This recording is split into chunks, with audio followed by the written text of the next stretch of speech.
Olá! Hoje a gente vai explorar um dos maiores quebra-cabeças da história, a coleção de profecias do Antigo Testamento. A fonte que a gente analisa hoje levanta uma questão bem central sobre todos esses textos antigos. Então, a grande questão é essa: será que estamos falando só de um monte de previsões vagas e aleatórias? Ou tem algo a mais aí? A proposta da fonte é que esses textos, na verdade, contam uma única história, construída em camadas por dezenas de autores ao longo de 1000 anos, e que tudo isso aponta para uma única pessoa. Vamos dar uma olhada nisso mais de perto? Bom, o primeiro ponto da análise é justamente esse. O que temos aqui é uma série de coincidências ou uma história com começo, meio e fim? O argumento da fonte é que se trata de uma história e uma que começa, olha só, bem no primeiro livro da Bíblia. A gente está falando de Gênesis capítulo 3. Isso é por volta de 1400 anos antes de Cristo. Ali é feita a primeira promessa, a de que um descendente de uma mulher esmagaria a cabeça da serpente, mas acabaria sendo ferido.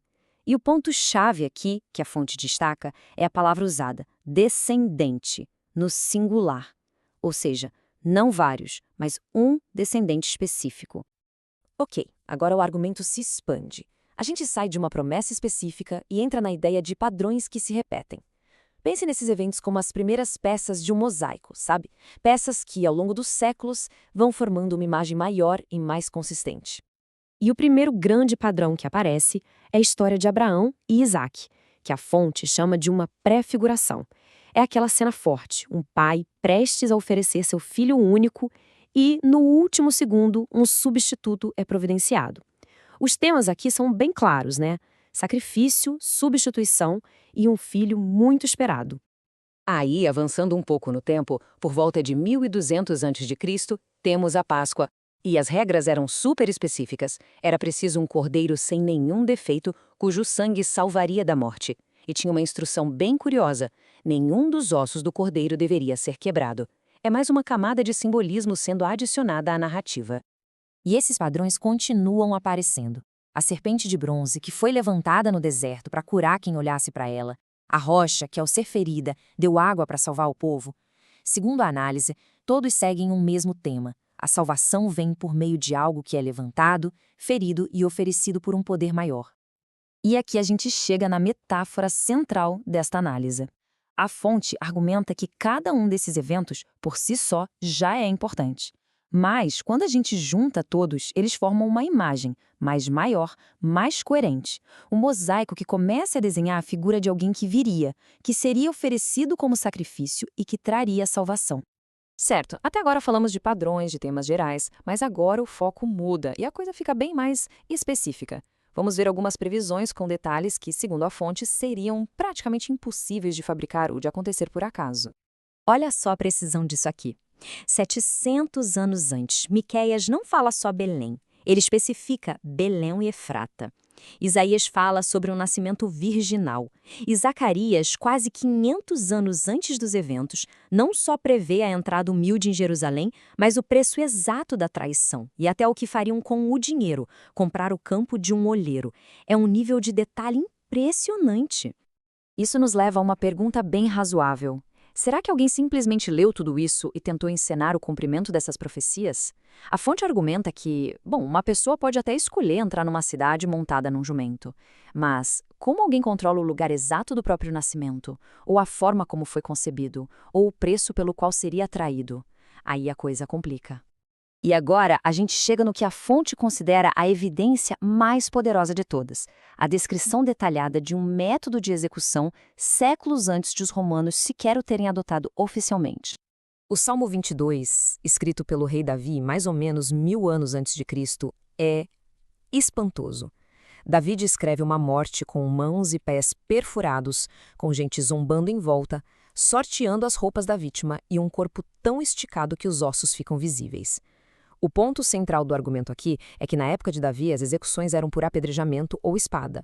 A crucificação, do jeito que é descrita, simplesmente não existia como forma de punição. E aqui a convergência fica ainda mais nítida. 300 anos depois de Davi, o profeta Isaías descreve o mesmo evento com detalhes chocantemente parecidos. Ele fala de alguém sendo traspassado, desprezado, julgado injustamente, que morre no meio de criminosos, mas é sepultado no túmulo de um homem rico. São dois autores, com séculos de diferença, pintando exatamente o mesmo quadro. E aqui entra um conceito teológico fundamental que Isaías apresenta, a expiação substitutiva. É a ideia de que uma pessoa justa morre no lugar dos injustos, que o sofrimento de um pode trazer cura para muitos. A fonte destaca que essa não era uma ideia comum na época, mas ela está bem ali, no centro dessa profecia. E para quem pensa, mas isso foi escrito depois para encaixar na história, a fonte recorre à arqueologia. Os manuscritos do Mar Morto, encontrados em 1947, contêm o livro de Isaías completo, e a datação por carbono comprovou que eles são séculos mais antigos que Jesus, o que confirma que essas profecias são, de fato, muito antigas. Mas a história que essa profecia conta não termina na morte. A fonte argumenta que o Antigo Testamento não previu apenas o sofrimento do Messias, mas também a sua vitória final sobre a própria morte. A gente vê essas pistas em vários lugares. No Salmo 16, Davi escreve que um santo não veria seu corpo se decompor. Em Isaías 53, aquele servo sofredor, depois de morrer, iria ver sua posteridade e prolongar seus dias. Ué, como alguém que morre faz isso? E o próprio Salmo 22, que começa com aquele grito de abandono, termina com uma nota de vitória e adoração num mundo todo. Além das profecias, a fonte também usa argumentos históricos. Primeiro, a ideia de um Messias crucificado era um desastre de relações públicas no século I. Ninguém inventaria um herói assim. Segundo, as primeiras testemunhas da ressurreição foram mulheres, uma péssima escolha estratégica se a história fosse fabricada, já que o testemunho delas tinha pouco peso legal. E por fim, a transformação radical dos discípulos, de homens com medo e escondidos, para mártires corajosos. Algo muito poderoso teria que ter acontecido para causar uma mudança tão drástica. E assim, o mosaico se completa. A narrativa que a fonte apresenta segue uma linha do tempo que vai do Jardim do Éden, passa por sacrifícios simbólicos e previsões detalhadas, culmina numa cruz e, crucialmente, termina em um túmulo vazio.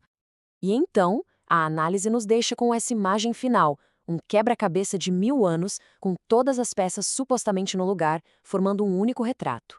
A pergunta que a fonte deixa no ar é: uma vez que se vê a imagem completa, o que se faz com ela?